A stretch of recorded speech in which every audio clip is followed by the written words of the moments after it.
Bueno, colegas, muy buenas noches. Muy buenas noches. Bienvenidos. Muchas gracias por acompañarnos en esta unidad 5. Como siempre, micrófono disponible para todos los participantes para que pregunten, para que interrumpan, para que no estén de acuerdo, para que discutamos. Esa es la idea. Tenemos que discutir.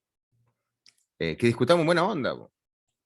Que hay una alegoría que hace Steve Jobs, Steve Jobs, disculpen, en el sentido del trabajo en equipo, y usa las piedras eh, pegándose entre ellas. Les voy a mandar ese video para que le peguen un ojito. Creo que es el mejor ejemplo de trabajo en equipo. El trabajo en equipo no tiene por qué ser miel sobre hojuelas. Como les dije yo ayer en las revisiones cruzadas, cuando es miel sobre hojuela todos es porque hay algo mal. Hay algo mal.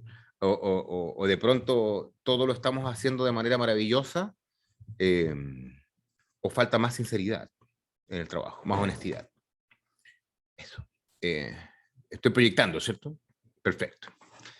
El tema de hoy es un tema, ayer nos fuimos en la unidad pasada, nos fuimos en un análisis bien profundo, que fue mucho más extenso incluso de lo que nosotros habíamos proyectado.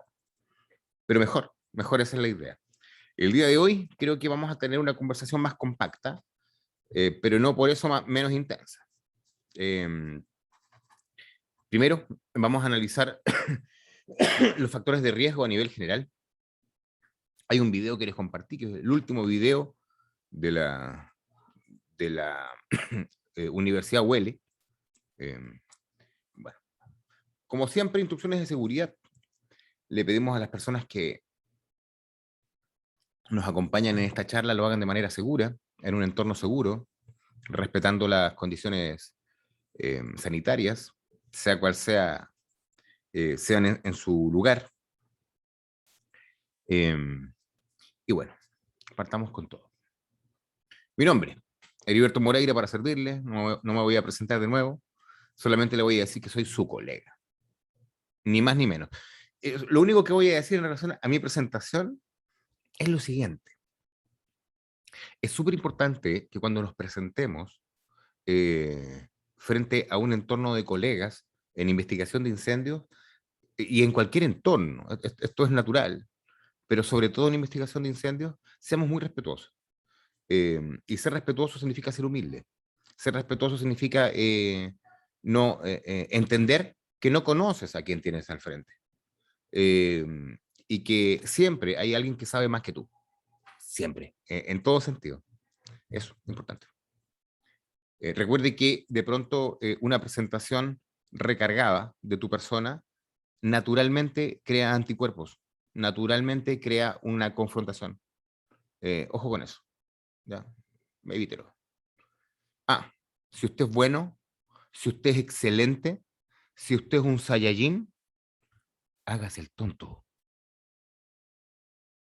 No tiene idea, no tiene idea el poder del arma, que es que te prejuzguen, que no sepan quién eres, que te prejuzguen, hacerse el tonto. Discúlpenme si de pronto estoy usando un vocabulario, ayer me retaron. Bueno, pero hacerse el loco. Esto es interesante. Frente al ignorante, sé sabio, enséñale. Y frente al sabio, hasta el ignorante.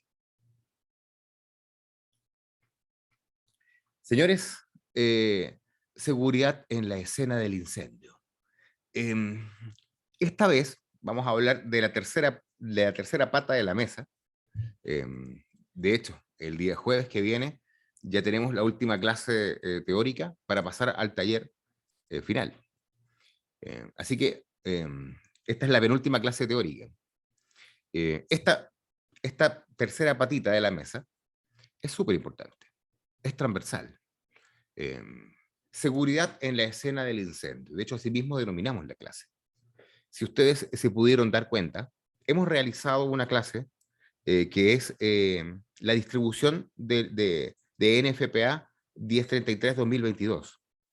Lo interesante de esto es que, bueno, nosotros tenemos una propuesta de curso que es el TIC, Técnico de Intervención de Campo, que son 3 niveles que los aplicamos a las policías, a las fiscalías, etcétera. Creímos alguna vez que el TIC iba a morir y que íbamos a tener que hacer otro curso. Pero hemos decidido tomar la visión de refrescar este curso, de irlo renovando. Pero el TIC fue diseñado cuando no existía NFPA 921-2021 y NFPA 1033-2022. No por eso no van a ser actualizados, deben ser actualizados como todos los cursos. Si usted se fija en el CFA Trainer, la mayoría de los cursos que está haciendo están bajo norma pasada. Entonces, bueno, eh, bueno, señores, voy al grano en este sentido. Eh, Nosotros queremos entregar esta unidad, que es seguridad en la escena, explicando estos 3 pilares claramente, pero haciendo, lógicamente, un repaso, una revisión de los temas eh, de seguridad transversales, ¿no? Como les dije, estos son temas transversales que tienen que verse siempre.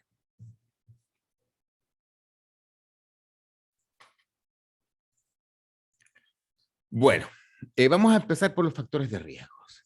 Y yo quiero que aquí me ayuden porque yo sé que aquí hay varios colegas que son expertos en seguridad y bienvenida a cualquier intervención en este sentido.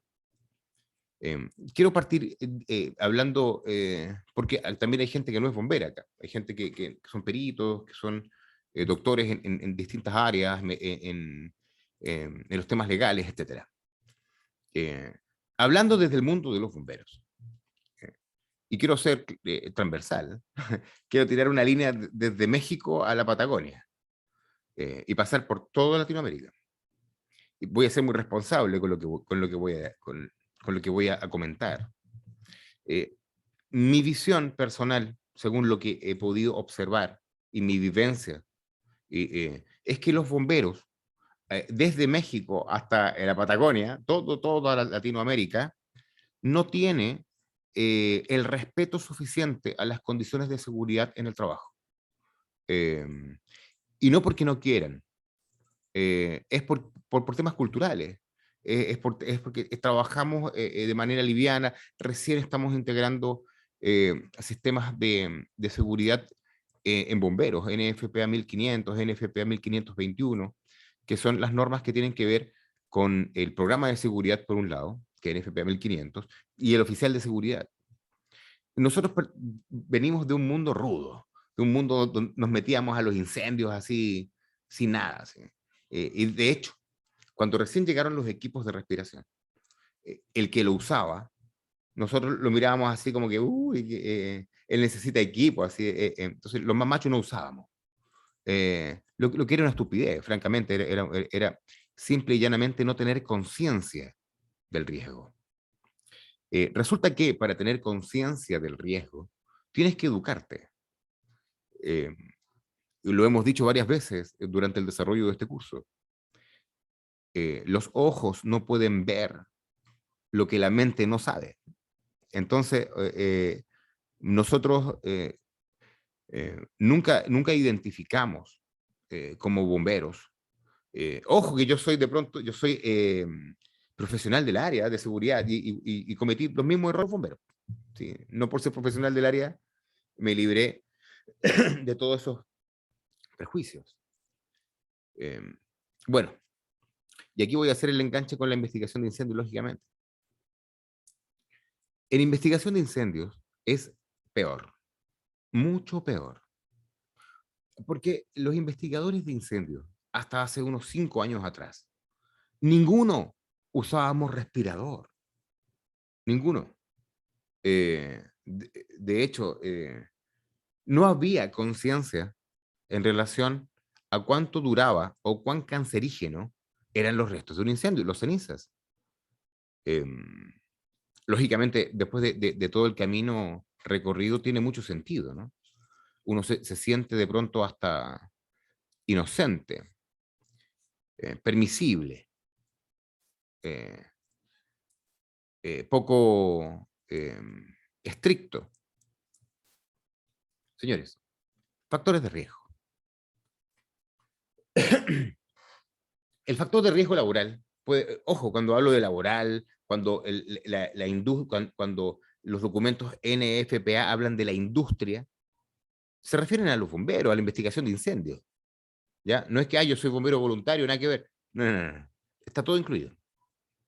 Ya, por ejemplo, les pasé, creo, una exposición de la norma NFPA 1321, que es la norma que tiene que ver con el funcionamiento de los departamentos de seguridad, de los equipos, en realidad, de las unidades de investigación de incendios. Y bueno, entonces debe considerar que esto es un trabajo, ¿ya? Si usted es voluntario, o si no lo es, da lo mismo. Da lo mismo. Factores de riesgo laboral. Se pueden considerar como tales las condiciones de trabajo que incrementan las posibilidades que se produzcan los daños derivados a la actividad que desarrolla. Cuando nosotros hablamos de seguridad industrial o de seguridad laboral, y se lo digo como profesional del área, dentro de mi presentación primaria, yo dije que soy ingeniero en seguridad industrial en pregrado. Y como ingeniero en seguridad industrial en pregrado, trabajé en eso. Tuve la oportunidad de trabajar para grandes empresas multinacionales, aprender mucho, equivocarme mucho. Y bueno, entonces es una cosa que lo tengo muy interiorizado, este trabajo. Y tenemos que entender que como investigadores de incendios tenemos riesgos específicos y claros durante el desarrollo de nuestras tareas. Y tenemos que hacernos cargos, porque hacernos cargos y hacer gestión sobre estos riesgos es parte de nuestro perfil profesional. Si usted, si usted no los reconoce, si usted es un investigador de incendios que, no sé, investiga con un cuchillo en los dientes y desnudo, no sé, ¿qué le diga? Pero no. Y vamos a ver cuáles son los factores y cuáles sería lo ideal, ¿no?, para trabajar con esto. Bueno, vamos al grano. Factores de riesgos. A nivel profesional le puedo decir que los factores de riesgos, algo que tal vez no dije, también soy perito en seguridad industrial, trabajo investigando accidentes industriales. Tal vez no lo dije. Bueno, dentro de los factores de riesgos, los reconocidos a través de la ingeniería son 6, y son factores de riesgo mecánico, factores de riesgo químico, factores de riesgo físico, químico, biológico, ergonómico y psicosociales. Lógicamente que vamos a hacer un análisis de cada uno de ellos, y vamos, por ejemplo, a ver diferencias entre ellos. Por ejemplo, me gustaría que tal vez alguien de ustedes, porque ojo, la regla aquí de la interacción es explicar simple, ¿ah? No se complique, ni vocabulario rebuscado, ni explicación rara, ni rebuscada, simple. ¿Alguien me puede ayudar con explicándome de manera muy simple cuál es la diferencia entre los riesgos mecánicos y los riesgos físicos?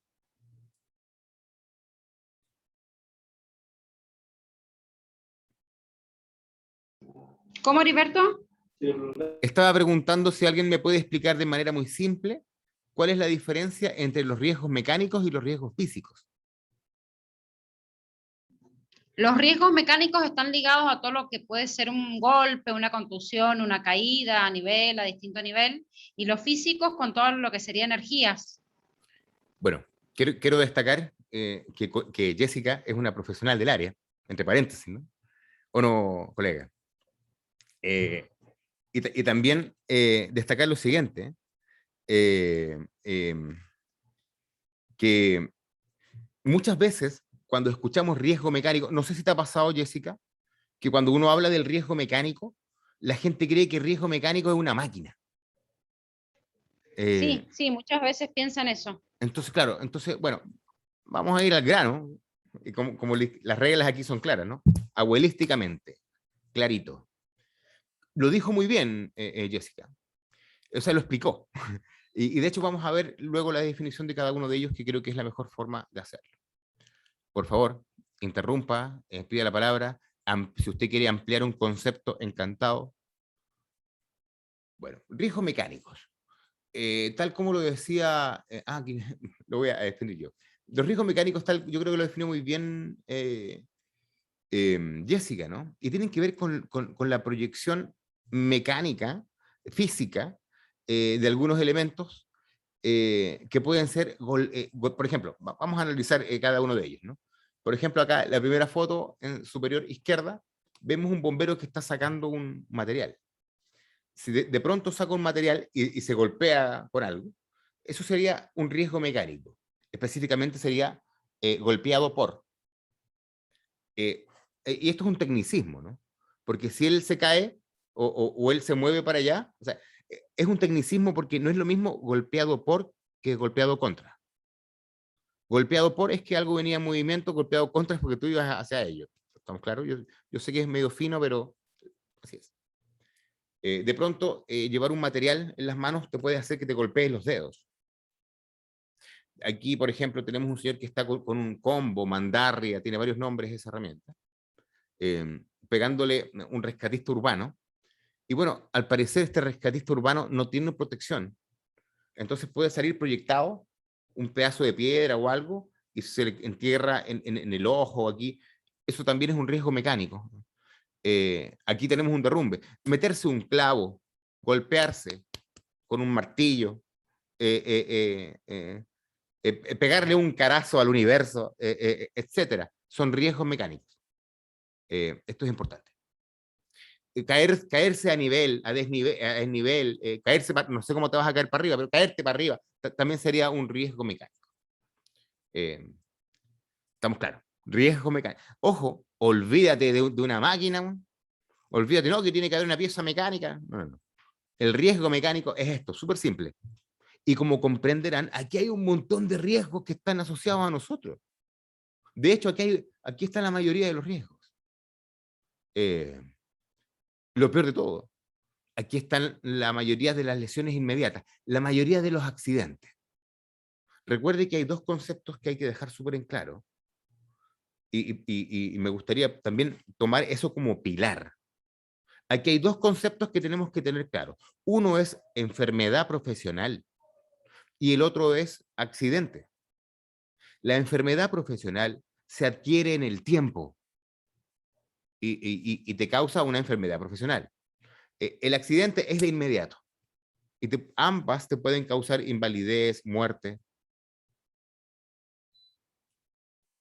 Riesgo mecánico, a ver, en una investigación de incendios, ¿qué tipo de riesgo mecánico? A ver, identifiquemos riesgo.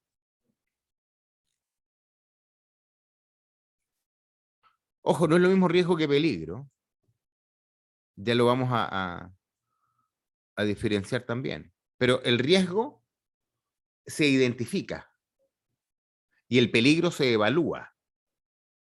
Porque el riesgo, o sea, el peligro, al revés, discúlpenme, el peligro se identifica y el riesgo se evalúa. Déjeme castigarme, por favor.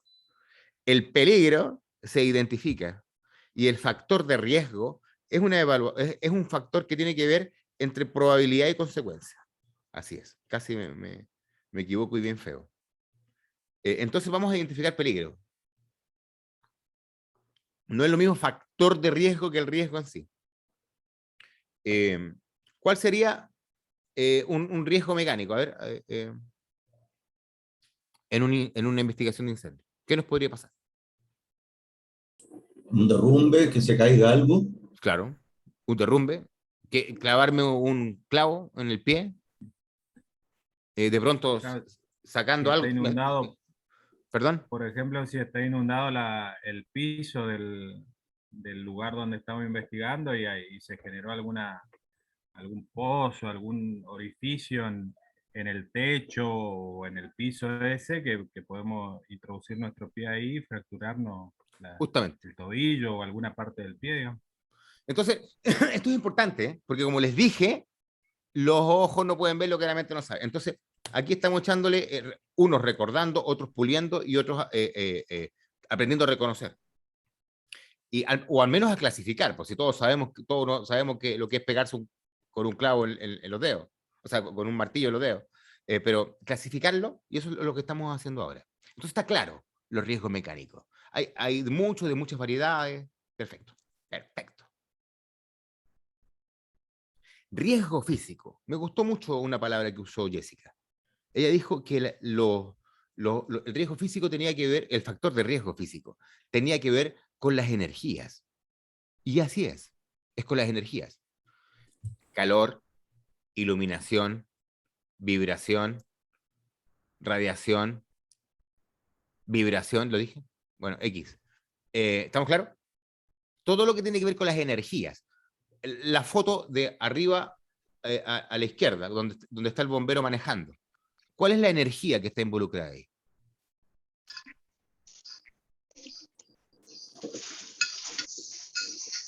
La del vehículo en movimiento. Pero ¿cuál es el factor de riesgo físico? Volvimos. No sé, le dio la chiripiorca a mi computadora.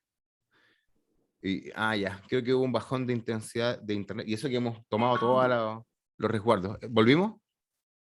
¿Estamos? Perfecto. Entonces seguimos. Señores, ¿cuál es el factor de riesgo físico de ese conductor de vehículo de bombero? ¿Choque? No, eso es mecánico, porque sería golpearse, ¿no? Señores, ahí la energía involucrada es el sonido. ¿Atrapamiento? Es el sonido. Entonces, son energías. Atrapamiento, choque, pertenece al mundo de los riesgos mecánicos. Los riesgos físicos son energía. Calor, o sea, temperatura, o calor en realidad. Las lesiones cuando se usa mal. Esta maquinita se usa con, uno identifica, a ver, veamos esta foto, identifiquemos los riesgos físicos, vibración, ruido, perfecto. Vibración, no sé, vos tenéis que tener una buena postura, unos buenos guantes, y tener tiempos de trabajo, tú sabes, no te puedes arriesgar tanto tiempo a la vibración, máximo periodos de trabajo, bueno, etc. Ruido, protección auditiva. Ojalá se pueda medir y estudiar el ruido para saber de qué tipo de ruido estamos hablando. Como comprenderán, existen distintos tipos de ruido. Y cuando hablamos de ruido, hablamos de factores que se miden en factores, en medidas como niveles de presión sonora, NPS. Y depende también de la intensidad. Hay ruido intempestivo, como el tac, tac, tac de un martillo. Tac, o el pa mantenido. Depende. Hay ruido intempestivo, ruido mantenido. ¿Perdón? Los decibeles Sí, también. claro. ¿Cuál es el factor de riesgo? ¿Cuál es el nivel de decibel que se considera riesgoso como para empezar a usar protección?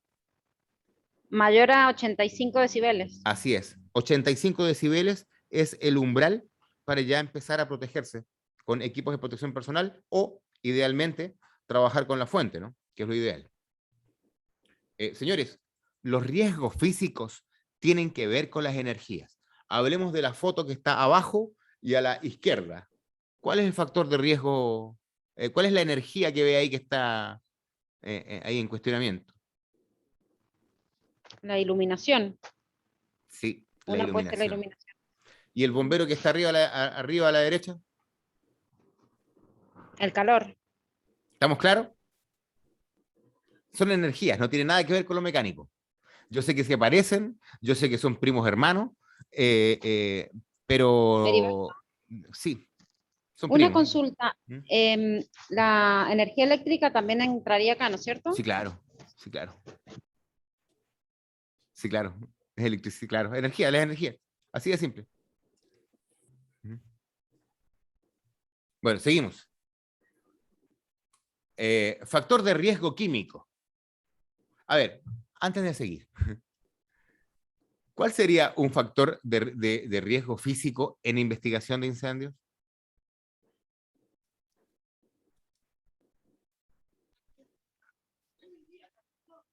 Los vapores podría ser. No. los vapores no pertenecen a este mundo. Ya vamos allá, eso es químico. Ya vamos para allá.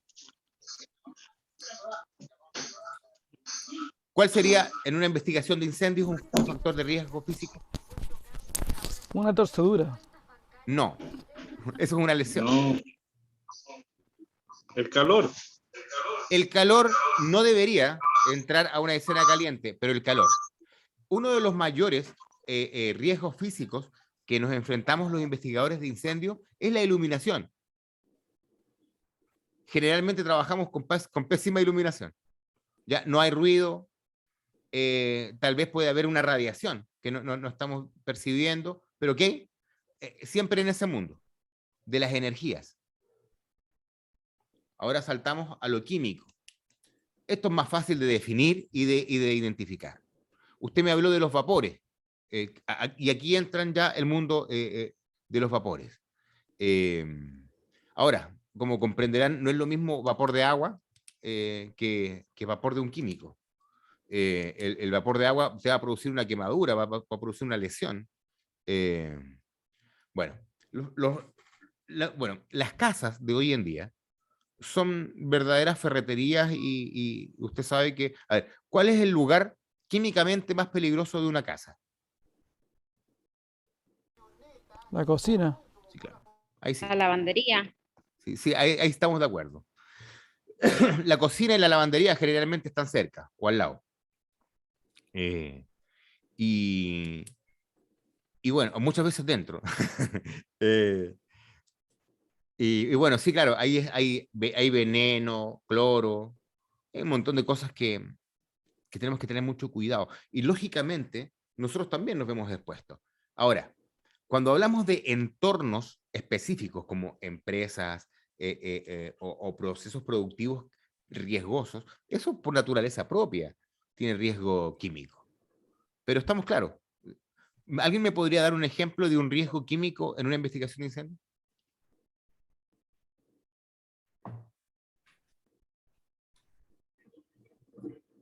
Partículas en suspensión. Sí. Y aquí es donde usted le da un acierto transversal. Porque cuando hablamos de las partículas de hollín en suspensión, hablamos de el cancerígeno más grande que existe. Y aquí es donde tenemos que hacer un stop y darnos cuenta de que tenemos que evolucionar en este sentido. Tenemos que reconocer a este maldito cancerígeno como un enemigo, que lo tenemos presente naturalmente en nuestras escenas, por naturaleza propia, y tenemos que cuidarnos. Y cuidarnos significa tener nuestro equipo de protección personal, tener nuestra ropa adecuada, la cual idealmente me quito en el lugar para luego cambiarme de ropa, ir a la compañía, bañarme y después ir a la casa, idealmente. Ese es el proceso. Si usted es un kamikaze, porque lo interesante de los kamikazes en este sentido es que no se matan solos, matan a su familia. Si usted es un kamikaze de su familia, creo que está absolutamente fuera de contexto y es algo muy grave, muy, muy grave. Hoy en día los profesionales tenemos que tener claro de que no podemos ir con nuestro uniforme contaminado a casa, etc. ¿Ok? Estamos claros. Así que es súper importante lo que está indicando don Roberto. Las partículas de hollín se consideran riesgo químico. Y aquí tenemos varias vías de ingreso de estos químicos. Vía respiratoria, vía digestiva, vía parental, vía dérmica. Está clara la una y la otra. Y también tenemos que tener en claro de que existe un factor que es el factor de neumoconiosis. Y lo voy a explicar de manera simple. El alveolo, donde tú respiras, entra el aire que tú respiras, que puede estar o no contaminado. Y el alveolo, que son unas cositas redondas, filtra. Mira, no voy a hablar de rangos, pero les voy a dejar claro algo. existe un rango de partículas. Por ejemplo, si es grande la partícula, va a quedar aquí arriba, va a quedar aquí bloqueada, ya sea por tu filtro nasal, entre mucosa y pelo, o va a quedar bloqueada, no va a llegar porque es muy grande la partícula que está respirando. Y si es muy pequeña, va a entrar al alveolo y va a salir. Pero hay un rango de la partícula que entra al alveolo y no sale. De hecho, esta particularidad crea enfermedades que son terribles como la neumoconiosis o la asbestosis. Lamentablemente en Chile tenemos ejemplos horrorosos de empresas, bueno, que estuvieron emplazadas y contaminando a mucha gente por mucho tiempo. Entonces tenemos que saber que nosotros vamos a ir a lugares a investigar que están construidos a la antigua, que tienen asbesto, y tenemos que estar muy protegidos, muy protegidos. Químicos. Esto es interesante. En un incendio de características normales, ¿pueden haber factores de riesgo químico? Esto es una pregunta que yo le hago a los bomberos, ¿no? Pero es obvia, ¿no? Y hablamos de que, sobre todo la cocina, es un lugar donde hay harto químico. Factores de riesgo biológico. ¿Cuál sería un factor de riesgo biológico en una investigación de incendios?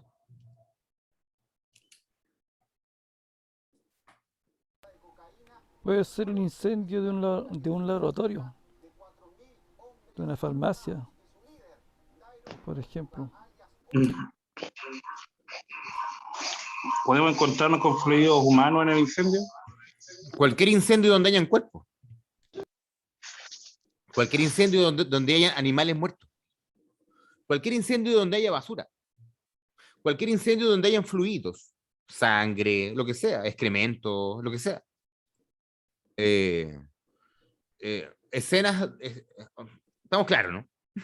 Esos son los riesgos biológicos, los que tienen que ver con este tipo de factores, ¿no?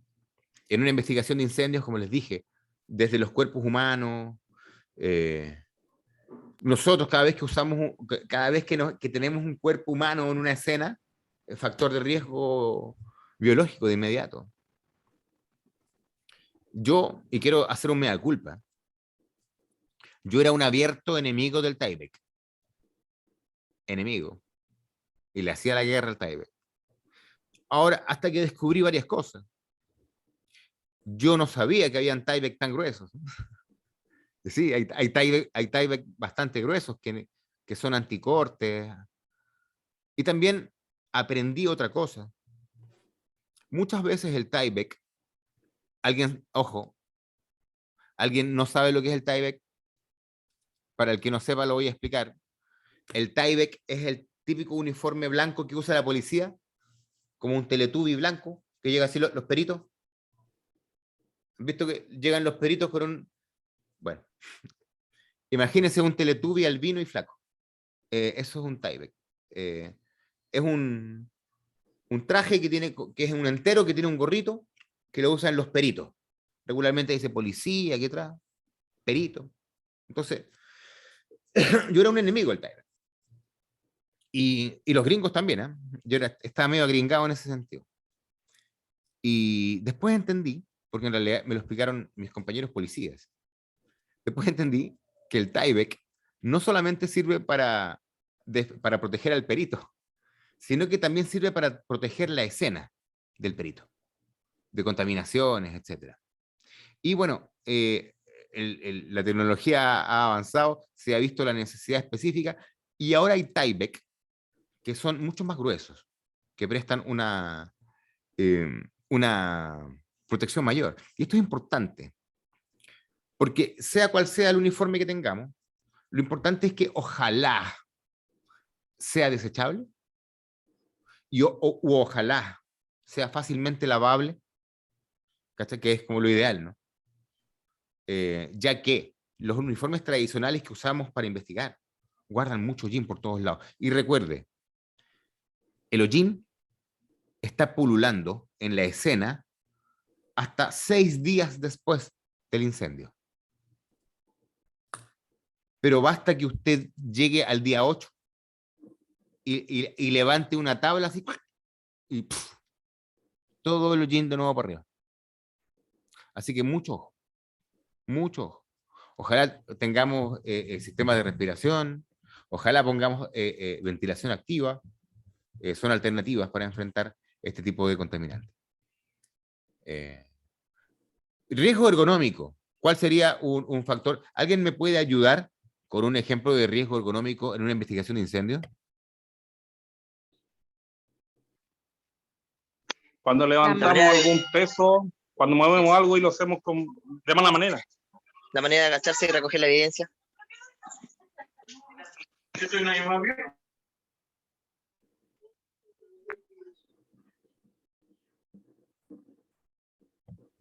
Aparte del manejo manual de cargas, ¿no? Quiero hacer una pregunta. ¿Alguien conoce estas cosas que son como una faja, ¿no? Así? Sí. ¿Alguien me puede hacer algún comentario en relación a su uso como equipo de protección personal? No se considera equipo de protección, sino que se considera un equipo de, o sea, se considera de corrección más que nada, no de protección personal. Bueno, yo voy a dar mi opinión desde la ingeniería en prevención. Mi colega tiene razón. La faja no es un equipo de protección personal. A nadie que le ponga faja va a levantar más peso o va a corregir su postura. A veces sí corrige, pero no debería porque tiene otros factores. Por ejemplo, los médicos, de hecho hay un estudio de la Organización Mundial de la Salud y de la organización en conjunto con la OIT, que dice que las fajas cortan la circulación y que causan una falsa sensación de seguridad. Es muy importante que la faja lumbar sea determinada por un médico, ya que es buena en ciertos factores, en ciertas patologías. Pero la faja no es un equipo de protección personal, no es algo que yo debería darle a un trabajador, no es algo que yo debería considerar para mis equipos de búsqueda y rescate, nada que ver. Si vamos a hablar de levantamiento, no existe nada mejor que una técnica de levantamiento manual de cargas, como lo que estamos viendo acá, súper simple. Mientras más lejos tenga el peso, el ejercicio y la fuerza la hacen las vértebras con el movimiento. Y lo único que tengo que hacer para un manejo manual de cargas correcto es acercarlo a mi cuerpo y hacer la fuerza con las piernas. Tenemos que comprender que no podemos levantar peso mayor a 22 kilos como máximo. Si tengo que levantar más de 20, yo levanto 160. Nadie le está preguntando cuánto levanta. Estamos hablando de no lesionarnos y tampoco de exponer. Esto estamos hablando de la regla en prevención de riesgo. Si usted va a levantar más peso, necesita apoyo mecánico o apoyo humano. Debería tener apoyo mecánico. Así que, ojo con las fajas. Señores, les hago una pregunta. Ustedes conocen los cascos de bomberos tradicionales, ¿no? Esos cascos de bomberos tradicionales, creo que aquí, déjenme ver si por aquí veo uno. Ese es un casco de bombero tradicional.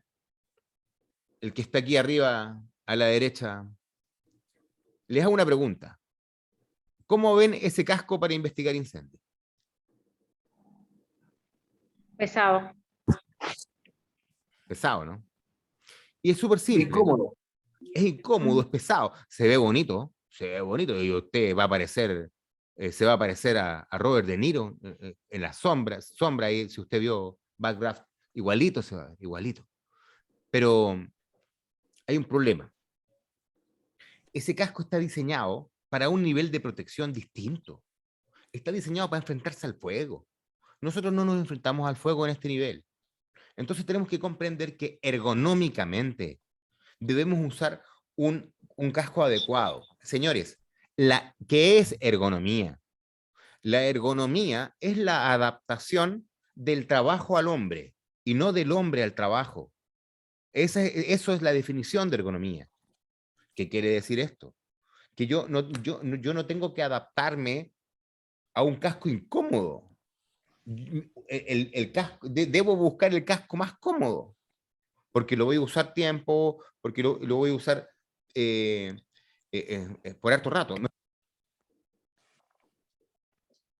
Por ejemplo, me encantaría, primero yo empecé a investigar incendios con cascos de bombero. Eso fue lo primero que hice. Y sinceramente, de hecho, hoy en día he visto cómo algunos bomberos, mire, yo les voy a contar una experiencia loca. En el 2015, cuando fui a Chicago, nos dimos cuenta de que la gente de la ATF, de la ATF, usaba un casco que es el USRX. Déjame ver si lo veo aquí.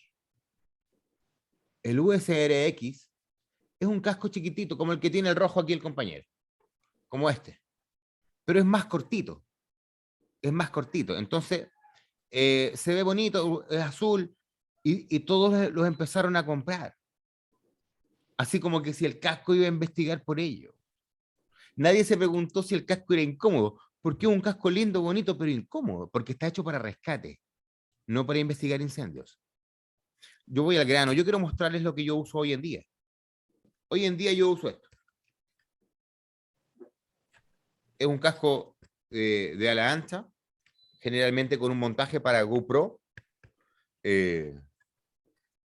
No me interesa hacerle propaganda a nadie.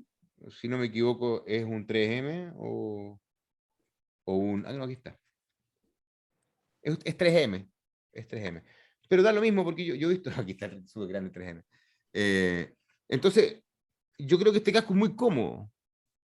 Es como presta la protección adecuada, etc. No, quiero invitarlos a que no compren la película de que el casco de investigación de incendios tiene que ser lo más de bombero posible. No, nada que ver.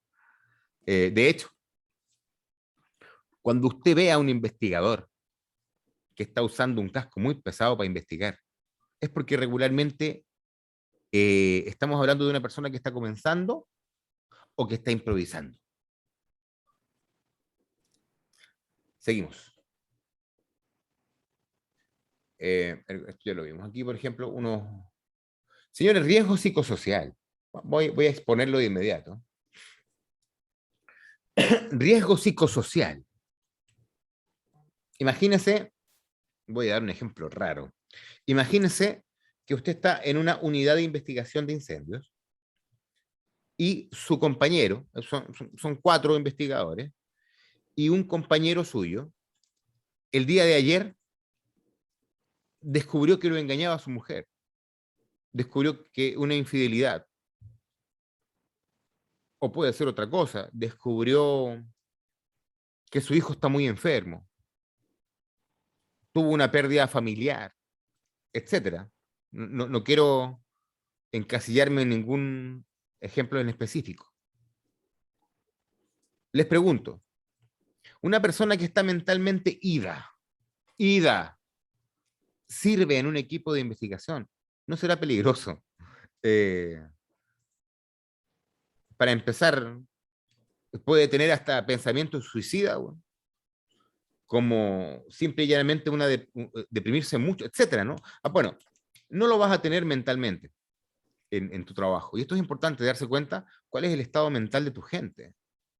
No significa que vas a hacer, o sea, te vas a sobrepasar sobre su privacidad. Pero hay cosas que son evidentes, sobre todo si tú eres, no tienes por qué ser amigo de tus compañeros de trabajo, pero fraternalmente te conoces con ellos. Eso es importante, tener cuidado con ellos. Señores, turnos, inseguridad laboral. Uy, me van a echar, me van a echar. No puedo hacer nada al respecto porque me van a echar.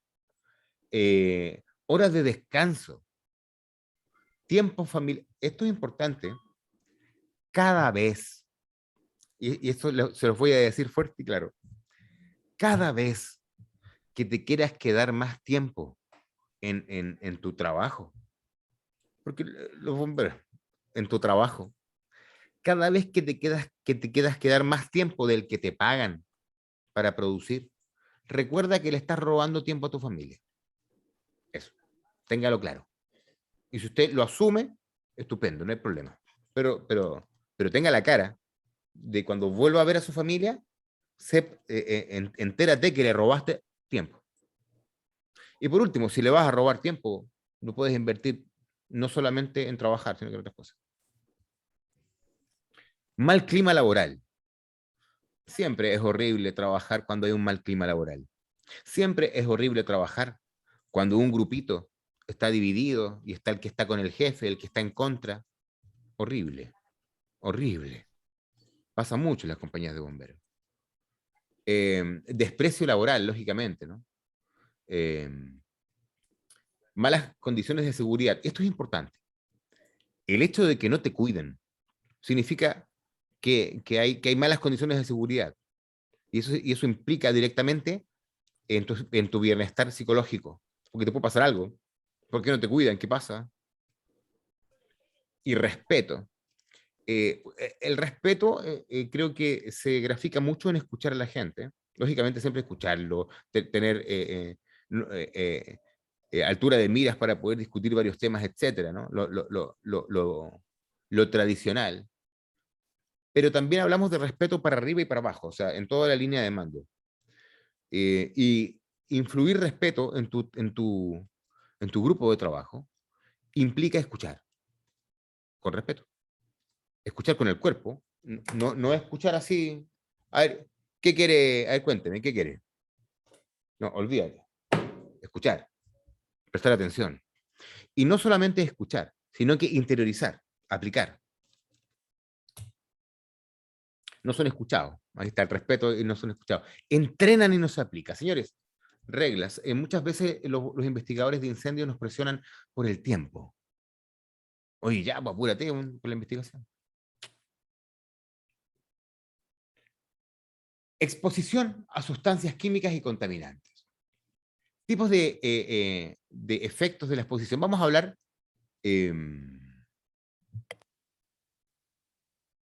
esto es la guía, vamos a hablar específicamente de la guía NFPA 921 en su versión 2021. Capítulo 13. Exposición a sustancias químicas contaminantes. Tipos de efectos de exposición. Vamos a hablar primero por el efecto local. Ojo con esto. Los efectos locales ocurren en el sitio del contacto. Por ejemplo, una quemadura ácida o cáustica o contaminación por polvos o líquidos. Eso es un efecto local, cuando tú tienes una afectación local. Efectos sistémicos. Los efectos sistémicos ocurren en un sitio que podría estar distante al punto de entrada de la sustancia, actuando finalmente sobre un órgano o sistema u órganos diana.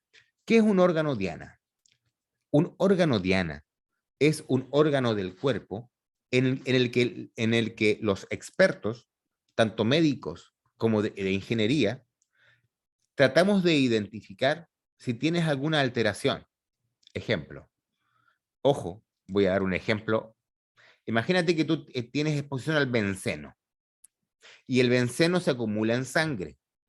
Entonces, el órgano diana es sangre. Imagínate que, no voy a decir contaminantes porque no quiero equivocarme. Imagínate que tú te expones al contaminante A. Y este contaminante A es un olor que sale de la pintura. Y este contaminante, cuando entra al cuerpo, se acumula en el hígado, o en el riñón, o en la sangre. En este caso, el hígado, el riñón o la sangre se consideran órganos diana. O sea, si yo tengo un trabajador que está expuesto al riesgo A, y yo sé que el riesgo A crea daño en el pulmón, por ejemplo, o en la respiración, por ejemplo, estoy obligado a hacer un seguimiento de este trabajador casi mensual para ver cómo está su pulmón. ¿Me explico? Por eso se llaman órganos diana. Porque no te en ese caso no es importante que tú hagas exámenes mensuales en sangre, porque en sangre no se ve reflejada la contaminación que él está recibiendo. ¿Estamos claros? Por eso se denominan órganos diana.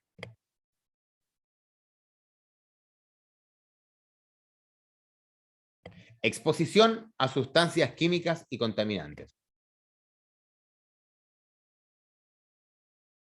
Vías de exposición, vamos a partir por ahí. Inhalación, cutáneo, ingestión, inyección y ruptura de explosión ocular. Ya vamos a hablar de eso. La ruta de exposición ocular también tiene que ver con, no explosión, disculpe, exposición ocular, tiene que ver con las mucosas. También vamos a hablar de ello. Exposición aguda, exposición crónica.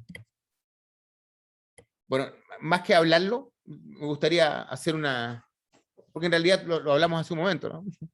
Inhalación es porque es la vía respiratoria. Cutánea, ingestión, la inyección lógicamente es cuando te introduces algo en el cuerpo como una inyección.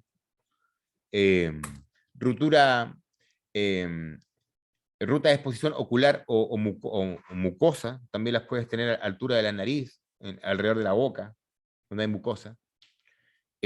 ¿Cuál es la diferencia entre una exposición aguda y una exposición crónica? Crónica sería a largo plazo, progresivo. Agudo es más que nada de un momento a otro. Como usted comprenderá, si yo, por ejemplo, hago radiografías, estoy expuesto a una radiación que tiene ciertos límites. Entonces, yo podría estar expuesto a una pequeña radiación por cierto tiempo, sin tener problemas. Ahora, si voy a una explosión nuclear a trabajar, voy a tener una gran exposición en poco tiempo. Como muy bien lo dice Jessica, agudo significa una exposición, una gran exposición en poco tiempo. Y crónico son exposiciones a largo plazo, por lo general en pequeñas cantidades. Exposición acumulada. Bueno, esto es un efecto básicamente de la exposición crónica. Periodo de latencia ya también es el periodo de acción de ciertos químicos. Señores, cuadro de equipos y partes del cuerpo humano que se protegen. Esto es muy simple y es muy claro, pero es parte de la norma. Y hay que exponerlo tal cual, de la guía, disculpe. Ojos, gafas de seguridad, esto es parte de lo que tiene que ver con investigación de incendios. Esto es lo que usted debería, estos son los ocupe o no. Recuerde que usted de pronto va a llegar a lugares donde va a tener que disponer de este equipo de protección personal y usted tiene que tenerlo. Gafas de seguridad, gafas auxiliares con protección UV o soldadura o láser. Es muy importante que todo tenga protección UV. Es importante que usted, que su departamento gaste dinero en comprar equipo de calidad cuando hablamos de protección personal. Por favor, usted no puede escatimar en este ítem. Tiene que comprar lo mejor. No va a comprar lo más caro, compre lo mejor. Lo mejor según su necesidad y su presupuesto, lógico. Pantalla facial, cabeza, sombrero rígido, casco. Hay unos sombreros rígidos, bien interesantes. Yo no los recomiendo. Pies, zapatos de seguridad o botas. Yo recomiendo zapatos de seguridad. Yo uso botas. Manos y brazos, guantes. Siempre con guantes, compañero. Con guantes. Yo, en la última investigación, usé un guante inadecuado y me enterré unas agujas. Lógicamente no le conté a nadie por vergüenza. Cuerpo, torso, chaquetas, delantales, trajes, oídos, tapones, orejas. Ojo, no es lo mismo un tapón que una orejera. Son para ruidos distintos. Así que bueno, depende del ruido al que usted esté expuesto. Respiración, equipos filtrantes, que es como lo que usted debería usar. Equipos semiautónomos, equipos autónomos. Tenemos que empezar a utilizar, por ejemplo, la norma europea de seguridad de trabajo para bomberos implica que todos los bomberos utilizan equipo de respiración autónoma siempre. Todos. Y si por alguna razón un bombero debe volver a entrar a la escena, una vez que la escena está fría, ya sea para remoción o ya sea para ayudar en algo, el tipo tiene que, todos tienen un filtro y todos se ponen su mascarilla y su filtro antes de entrar. O sea, todos al menos con su máscara filtrante. Prevención de riesgo antes de la investigación. Señores, súper importante. Riesgo expuesto, capacitación del investigador, equipo de protección personal adecuado y procedimientos operativos. Yo les voy a facilitar en este momento en el grupo de WhatsApp un grupo de procedimientos que estamos trabajando, que usted los puede modificar y usar como quiera. De pronto hay que actualizarlos, de pronto está muy grande, de pronto, etc. Usted sabrá cómo los usa. Pero están bastante interesantes. Riesgo expuesto, señores, riesgo expuesto a lo que te vas a exponer. Capacitación, como usted sabrá, no es lo mismo ir a un incendio de casa que ir a un incendio de fábrica. En muchos sentidos. Capacitación del investigador. La capacitación del investigador en los temas de seguridad son constantes y deben ser, tienen que estar registrados. Equipo de protección personal adecuado. Señores, si su cuerpo de bomberos tiene un equipo de investigadores, tiene que tener equipo adecuado. Y se lo tiene que proveer, lógicamente, el cuerpo de bomberos. Y tiene que tener reglas claras al respecto. Yo no quiero ser terrorista sobre este punto. No quiero ser terrorista. Pero creo que a nivel general en Latinoamérica vamos a tener muchos problemas a futuro en relación a las enfermedades profesionales de los bomberos. Creo que se nos viene una tormenta anunciada en la cual tenemos que trabajar. Y tenemos que trabajar para disminuir el impacto no de esta ni de la siguiente generación, sino de la que viene. Procedimientos operativos. Bueno, ya vamos a compartir algunos. Señores, esto es interesante. Ok. Responsables de la investigación. Esto es un esquema, un ejemplo de cómo se integra la gestión de la seguridad a la organización de una investigación compleja. Esto está en el apartado de la guía de investigaciones complejas. Responsable de la investigación, el jefe de seguridad.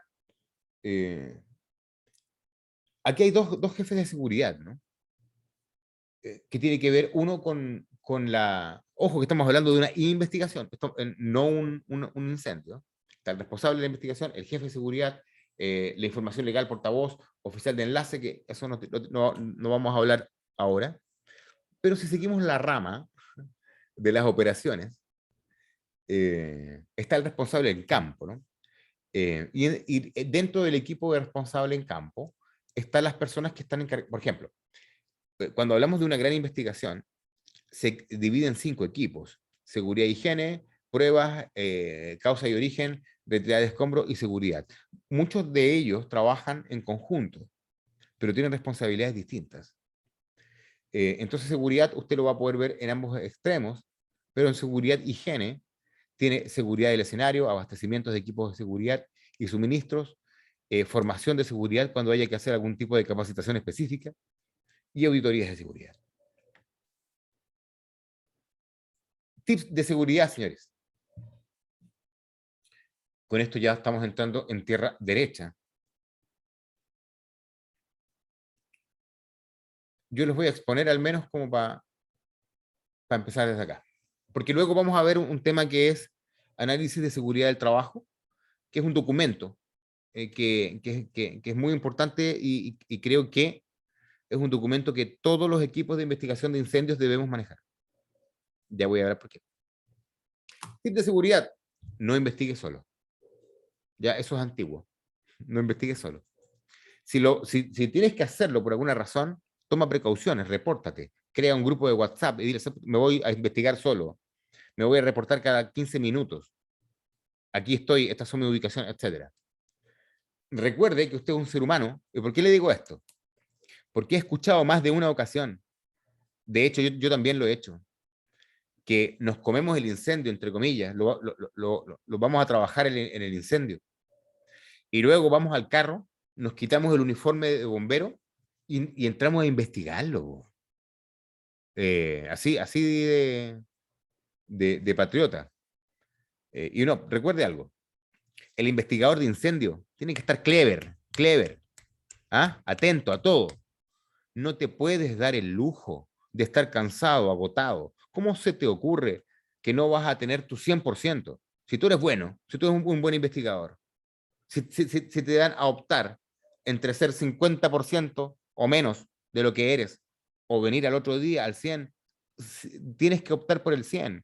No puedes entrar cansado a una investigación de incendios. No solamente por temas de seguridad, sino que por temas de claridad mental. Su EPP puede fatigarlo. Ojo con la... bueno, vamos por partes. Recuerde que usted es un ser humano. Trabajo sobre el suelo, superficies de trabajo. Recuerde que estamos en un incendio todavía, que pueden haber orificios. Como dijo un compañero, alguien puede meter el pie en un lugar y quebrárselo, etc. Heriberto, Yes, sir. ¿qué tal? Buenas noches. Mira, con respecto a lo que tú comentas en este minuto, nuestro equipo, bueno, se compone aproximadamente de 7 personas. Y comúnmente, según mi punto de vista, sería bueno como investigador entrar al incendio para ver de primera línea en qué consiste, para tomar de primera fuente que es mi apreciación en cuanto al incendio si yo entro, a eso me refiero. Estoy de ¿Es una acuerdo buena contigo. postura eso? Estoy totalmente de acuerdo contigo. Ok. Pero ese es un lujo de bomberos.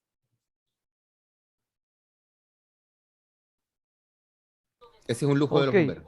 pero podemos está dentro de los cánones de la investigación ver de primera fuente Claro, de qué se trata, antes que me lo claro, cuente. claro que sí. Po. Si usted Ya, tiene el excelente. equipo, tiene el personal, y la oportunidad. Es más, yo avanzaría más allá.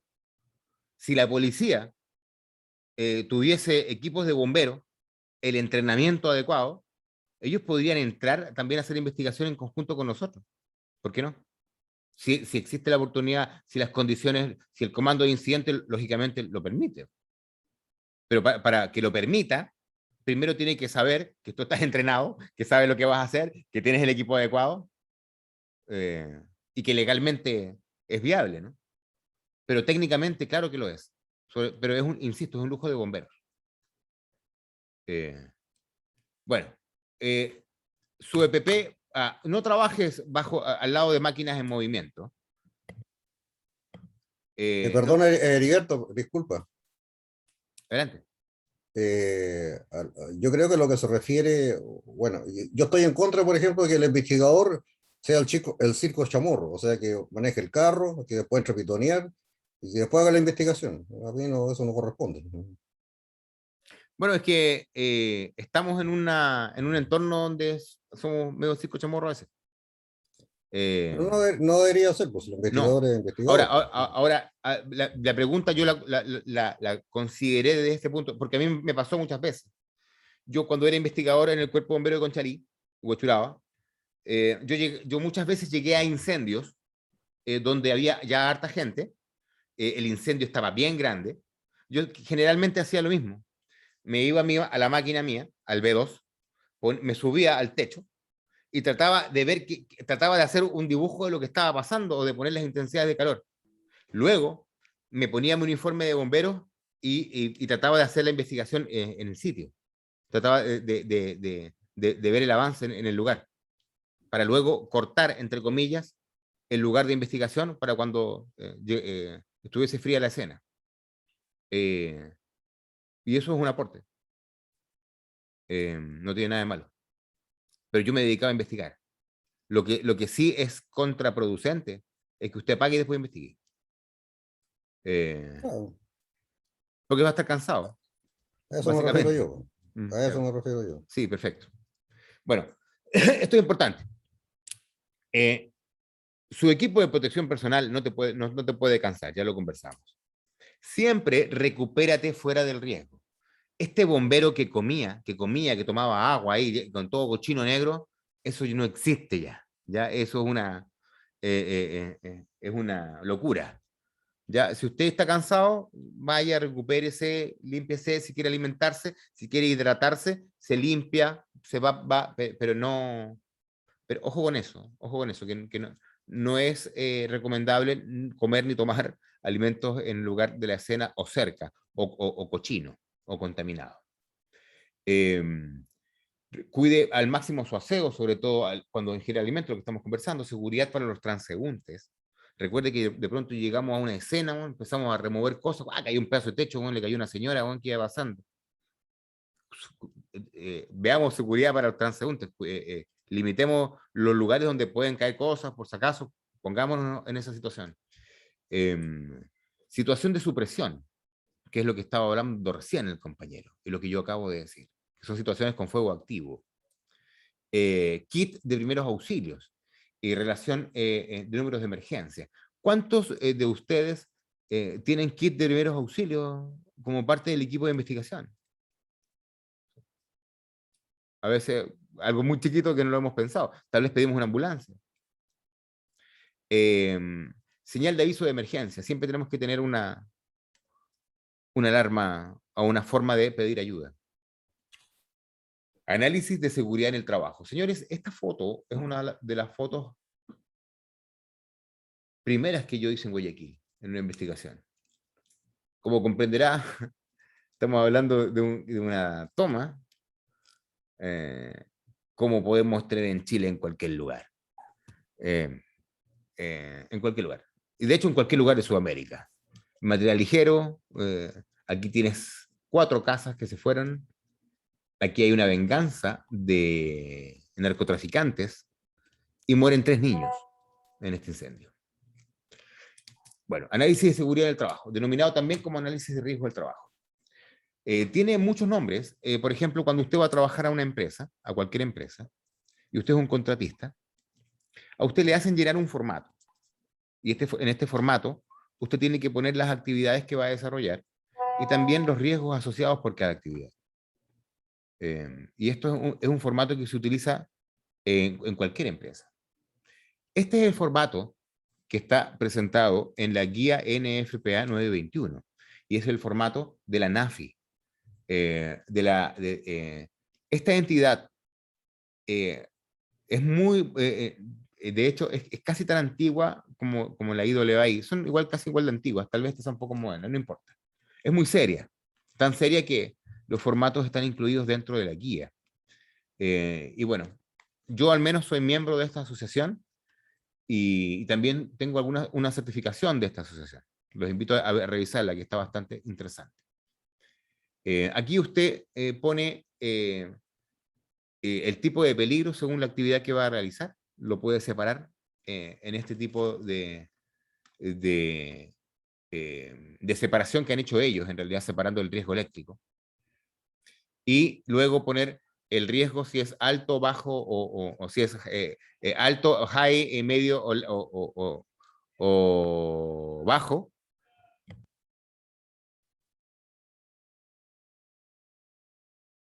Y acá tiene 3 líneas, o sea, 3 columnas distintas. Una dice ingeniería, otra administración y otra dice PP.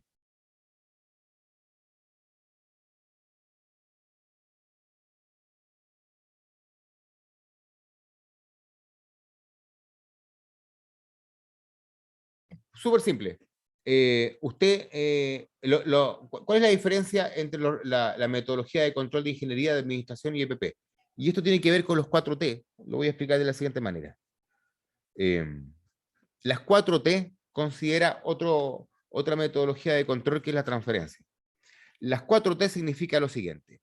Cuando usted se exponga a un riesgo, lo primero que debe hacer es terminarlo. Terminarlo.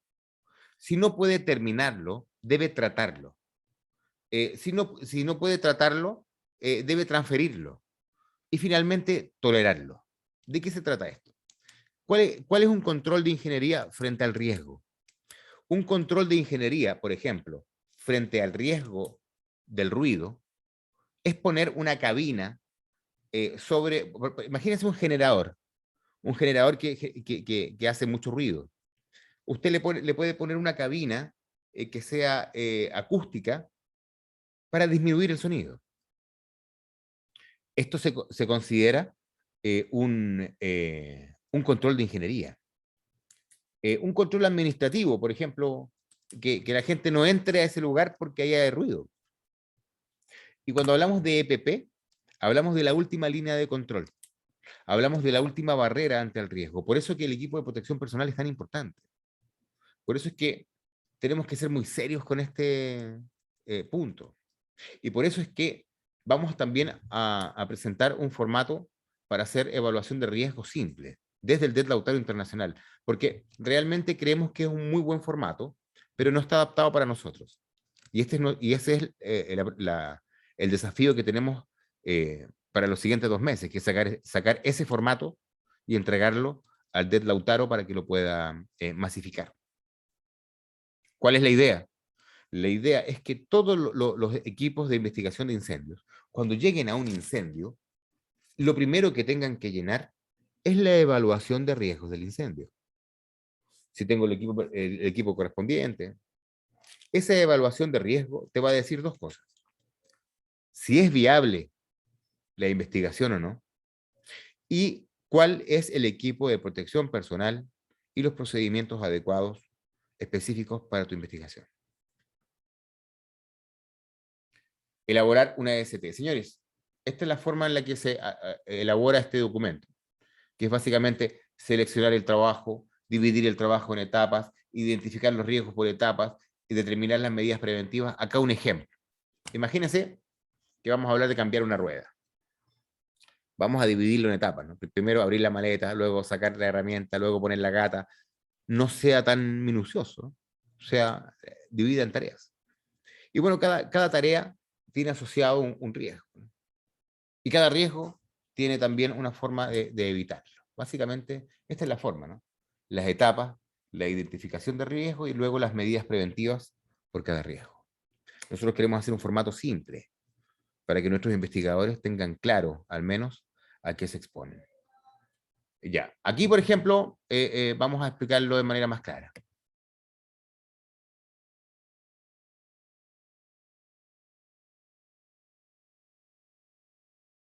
Estos son los equipos que o sea, que en realidad la guía NFPA 921 le recomienda a usted que tenga.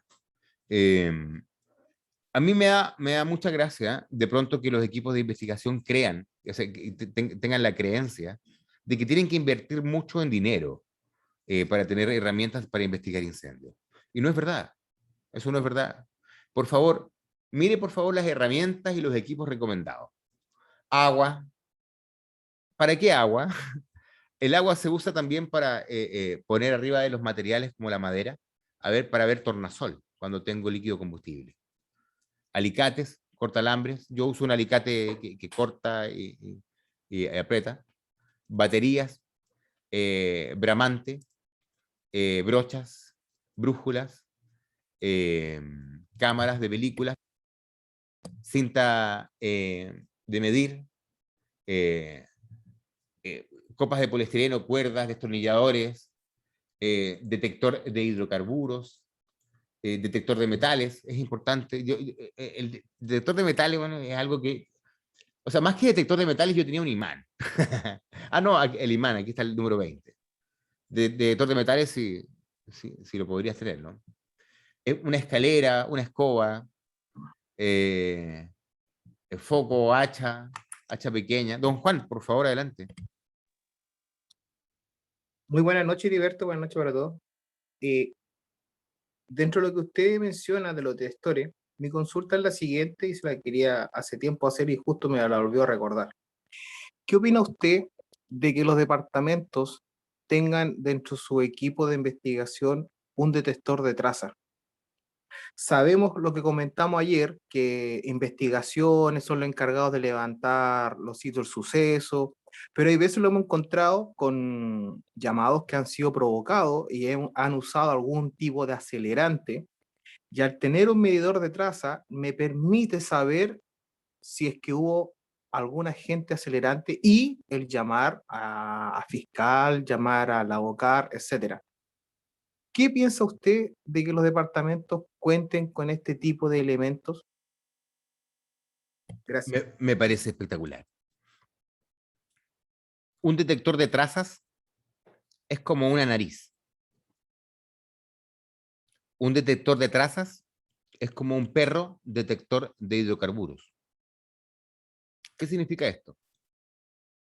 Tanto su nariz como el perro, como el detector de trazas, detectan la posibilidad de la existencia de líquido combustible. Entonces nos permite identificar y muestrear. Pero no, o sea, identificar el lugar para muestrear, pero de ninguna manera identificar el producto. Esto es importante. La nariz, el identificador que usted dice, y también el perro pertenece al razonamiento inductivo, no al deductivo. Pero sí, como herramienta espectacular.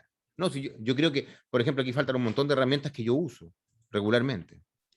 Ahora, lo que usted dice, yo, por ejemplo, tengo un detector de gases, no sé si lo tengo aquí. Sí, hoy en día algunos departamentos estamos incluyendo el TIF, por ejemplo.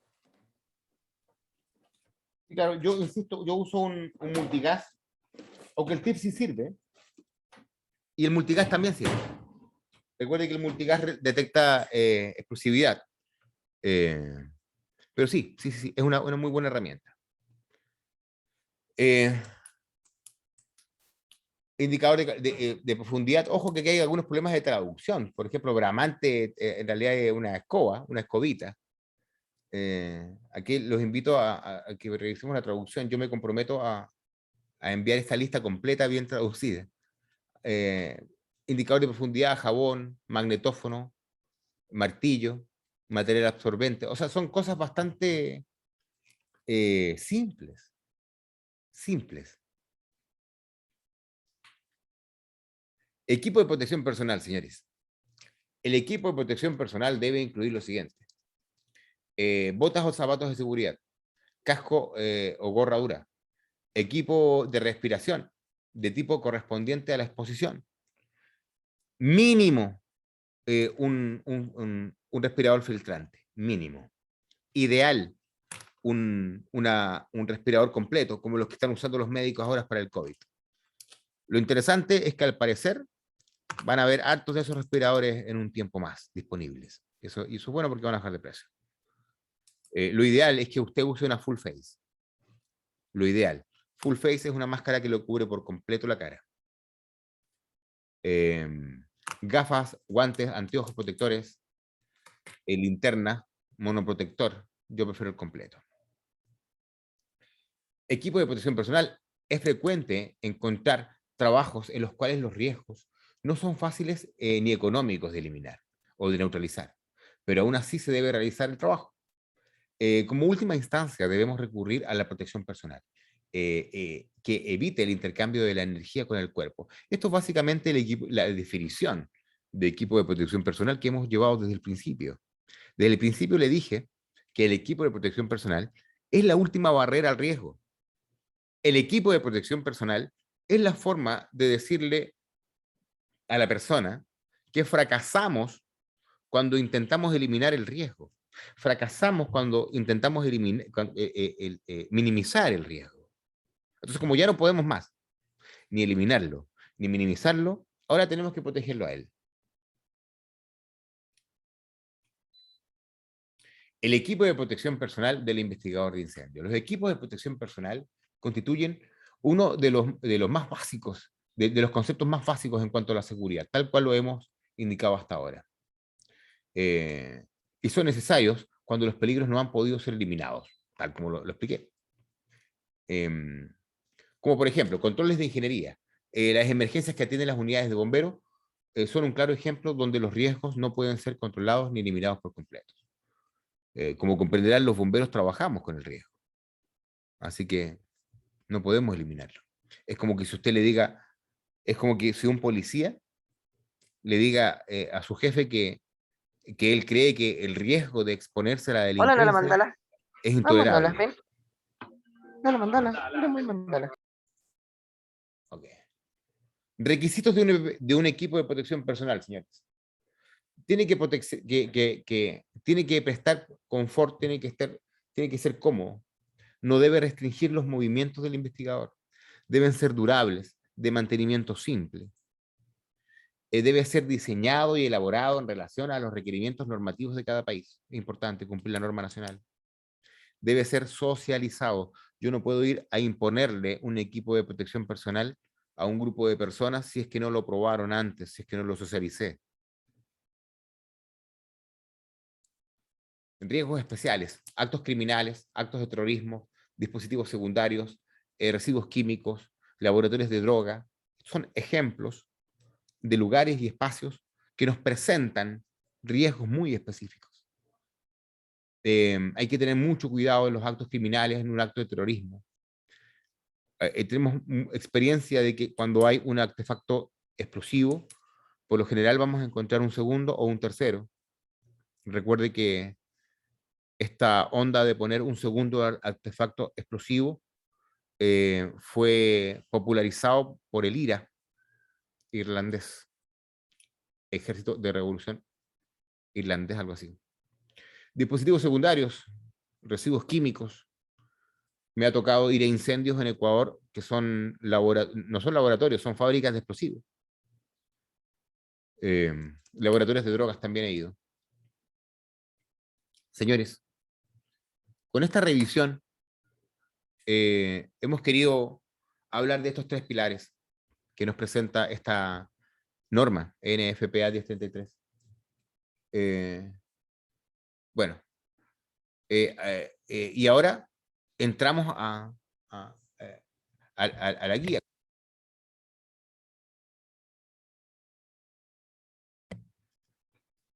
Bueno, me corrijo, creo que me confundí. Nuevamente quiero partir desde este punto para entrar en esta línea final, que es donde vamos a exponer básicamente lo específico. Señores, las escenas de incendios por su naturaleza son lugares peligrosos. Los investigadores de incendios tienen una obligación con ellos mismos, quizás con otros, con otros investigadores y operadores del equipo, que puedan estar en peligro en las escenas de incendio durante el proceso de la investigación. Deben tenerse en cuenta que el investigador debe conocer y seguir los requisitos aplicables de las leyes relacionadas a la seguridad. Y cuando hablamos de norma internacional o norma de los Estados Unidos, hablamos de OSHA. O las políticas y procedimientos establecidos por su cuerpo de bomberos o agencia en específico. Por ejemplo, este es un riesgo típico que tengo en varios lugares en Sudamérica, que no consideran el riesgo de derrumbe. Es una costumbre, por ejemplo, de varios países que en vez de realizar trabajos de techo, hagan hoyos en las paredes. La identificación de los peligros potenciales de la existencia del escenario de un incendio o explosión necesita de un análisis activo y continuo de los procesos de trabajo, las prácticas y los procedimientos y equipos y condiciones de trabajo. Identificar los peligros no solo ayuda a definir el tipo adecuado de ropa de protección personal que vamos a utilizar finalmente y el equipo de protección individual, sino que también ayuda a identificar el nivel adecuado de entrenamiento y formación de los equipos de investigación. Control y prevención de riesgos, señores. El control y prevención de riesgos se basa en la premisa que siempre existe riesgo potencial en el escenario de un incendio. Siempre. Los riesgos pueden eliminarse o gestionarse por aplicación de planes de actuación o procedimientos de trabajo que incluyen controles técnicos, activos, medios de protección personal, que es lo que hemos conversado hasta ahora. Este proceso contempla la identificación, evaluación, prevención y control de riesgos laborales generalmente y peligros menos obvios que puedan surgir durante las actividades en el lugar, in situ. Importante siempre hablar de la educación y la capacitación en seguridad e higiene de los equipos. Hablamos de personas que no naturalmente saben los riesgos a los que están expuestos. Se requiere de un entrenamiento eficaz en un programa de educación para gestionar la responsabilidad de seguridad e higiene de todo el personal de la organización, y esto incluye a los supervisores. Para reforzar la importancia de la seguridad, las agencias deberían considerar la intención de algunos aspectos de la educación y formación en la seguridad e higiene dentro del resto de las actividades de capacitación y formación de la organización. ¿Qué quiere decir esto? Que la formación de capacitación tiene que estar dentro del plan formativo de tu organización, como un objetivo estratégico, prácticamente.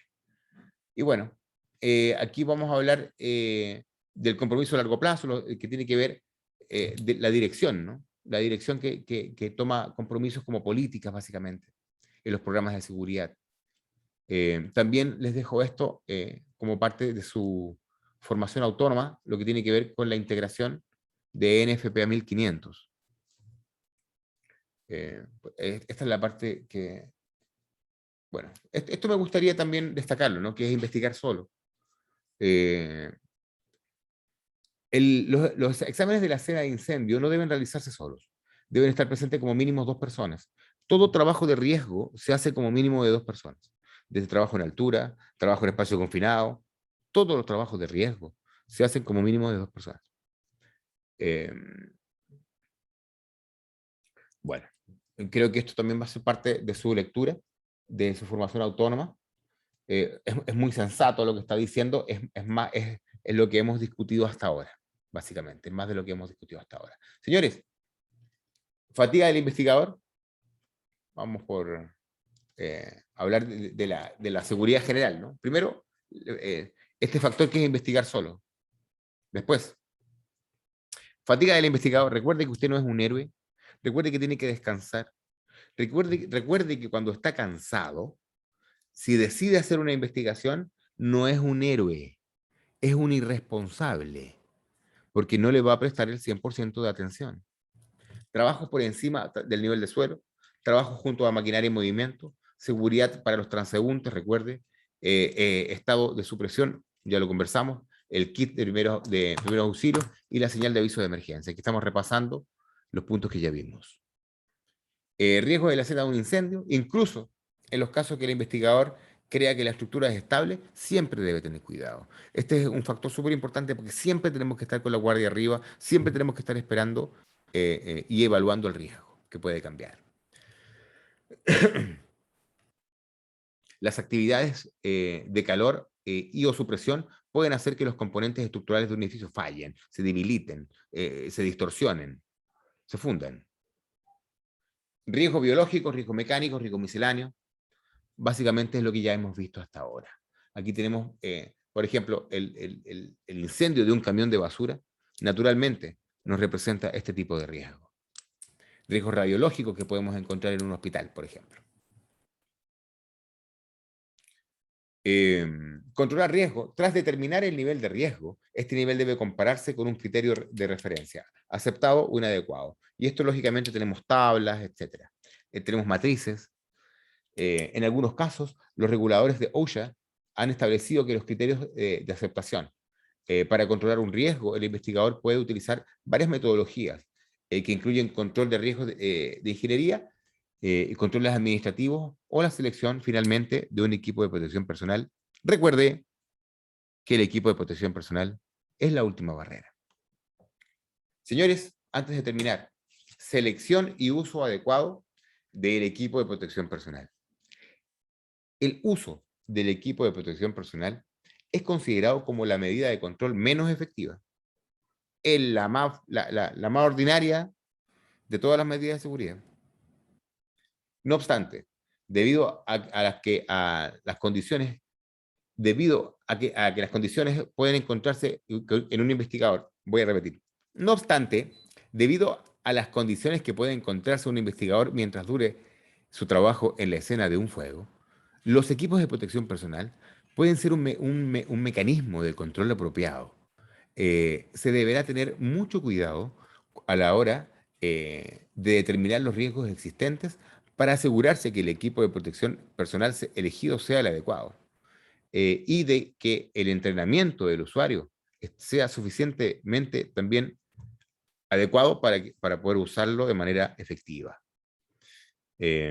Señores, con esta exposición de los riesgos y haciendo mucho hincapié en lo cancerígeno que es nuestro entorno de trabajo, en el respeto que le tenemos que tener a este tema y a lo importante que es también para la norma, quedo hasta acá con esta clase. Creo que los hemos expuesto de manera adecuada y me gustaría, lógicamente, como siempre, tener un poquito una conversación final con ustedes en relación a dudas y consultas de esta materia.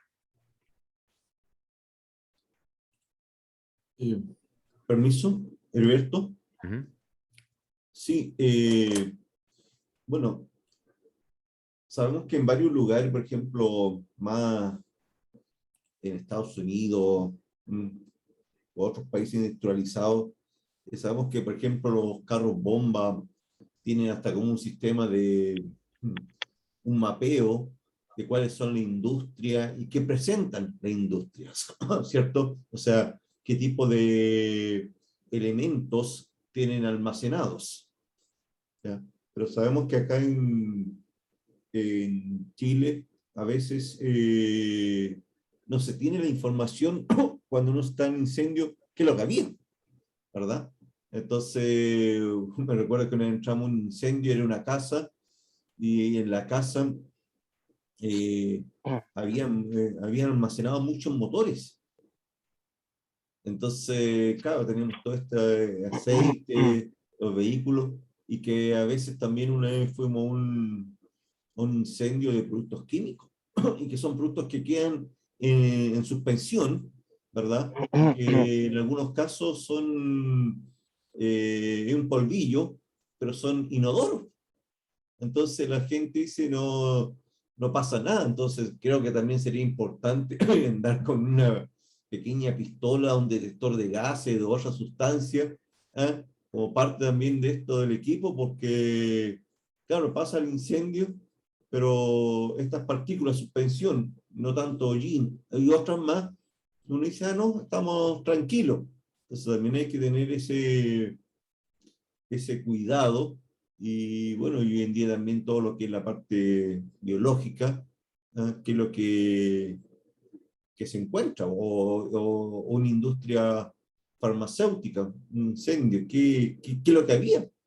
Y todos esos elementos de una u otra manera van a entrar al cuerpo.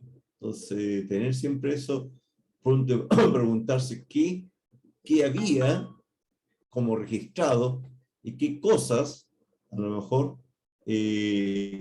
estaban y no estaban como registradas, o sea, estaban como medio ilegal. Eso quizás. Gracias.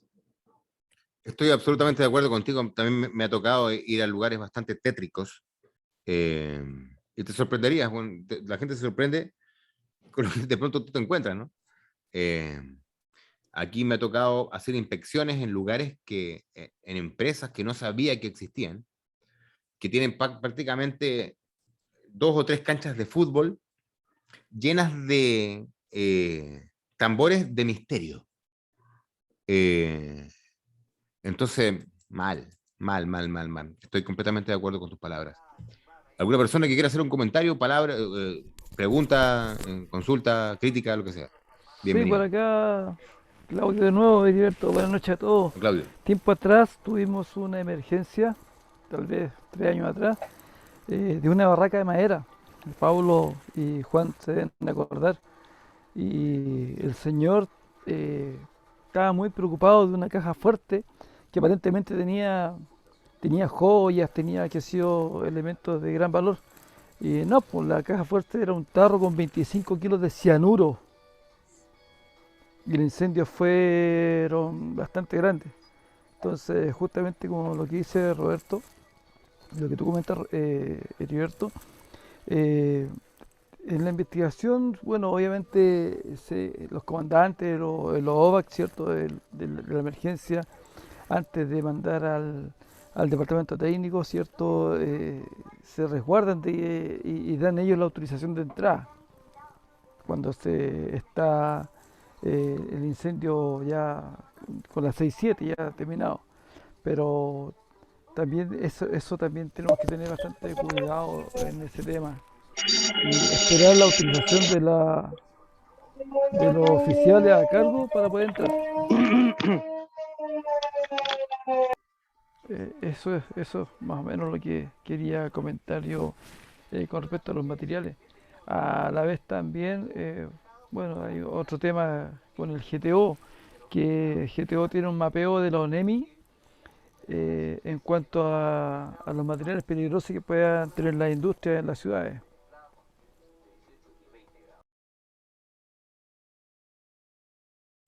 Totalmente de acuerdo y bueno, interesante, ¿no? Qué terrible lo que me estás contando del cianuro.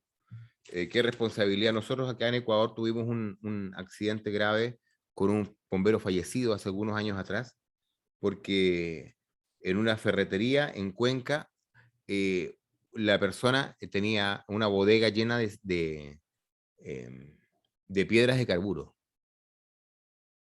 En un incendio gigante con litros y litros de agua en un ataque ofensivo y defensivo a la vez, que nos quitó un bombero, les quitó la vida al bombero Mufid Hanna de Cuenca, caído en acto de servicio. Señores, por favor, consultas, dudas. No queremos investigadores con cáncer, ¿eh? No queremos investigadores ni con cáncer, ni familias afectadas por contaminación cruzada. Necesitamos cambiar harto el chip. Y esto es parte de nuestra obligación evolutiva dentro del tema. Y también nos da estatus técnico, el controlar, el conocer y el trabajar con este tema. Colegas, consultas, dudas. Muchas gracias por la asistencia. Esta vez un poco más compacto, pero igual de intenso. Ya, perdón, Heriberto, Adelante. supongamos que vas a ocurrió un incendio y te dicen, mire, tal cosa tenía tal producto, y tú a lo mejor no tienes ese PP para ingresar. Tú te puedes ¿Me repites lo último, por favor? Ya, que entras tú, sabes de un incendio, ya está controlado, y sabes lo que estaba. O sea, te dicen, mira, teníamos tal producto, y ese producto, justo tú no tienes el EPP que necesitas para ingresar. ¿Te puedes tú negar a hacer la investigación? ¿Usted se negaría?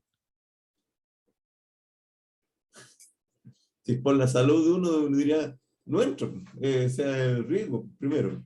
Sí, claro. Sí, claro. Es importante preguntarle. Claro. Porque tal vez hay gente que diría que sí, pero nada. A nadie le pagan tanto. Sí, claro. De hecho, por eso la evaluación de riesgo primaria no solamente va en ese sentido.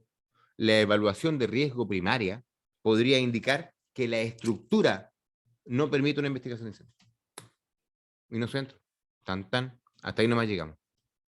No vamos a ser ni menos profesionales, ni nada por el estilo. Eso sí es importante. Saber decir no a una investigación que no procede. Me ha tocado.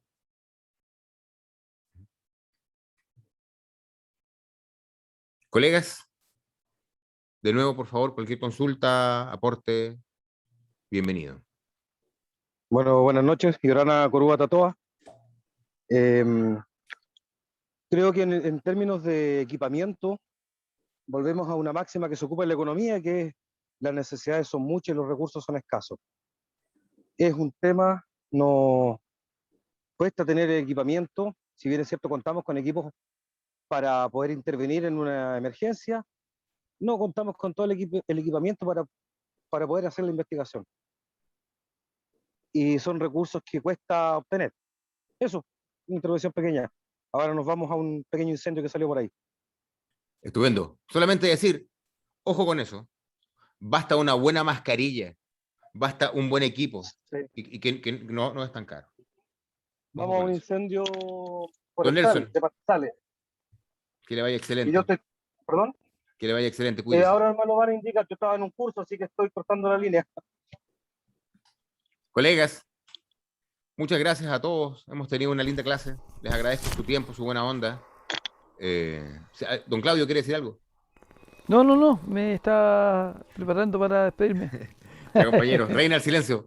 Nos vemos, un abrazo. Hasta el Hasta jueves. el jueves. Un abrazo. Buenas Luego, noches. buena comunicación, muy buenas noches. Una buena noche. Muy buena, Buenas noches a todos. muy buena Buenas clase. noches. Buenas noches a todos. Hasta el jueves. Buenas noches, señores.